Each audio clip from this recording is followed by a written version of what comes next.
నువ్వు కాదు అని ఒక్క మాట చెప్పు శివ, ఒక్క మాట.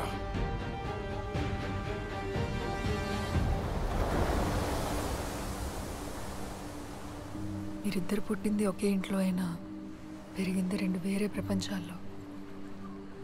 నీకు తెలిసింది 18 సంవత్సరాల ముందున్న శివ. శివ నుండి నీకు ప్రమాదం లేదని కూడా ఖచ్చితంగా చెప్పలేము.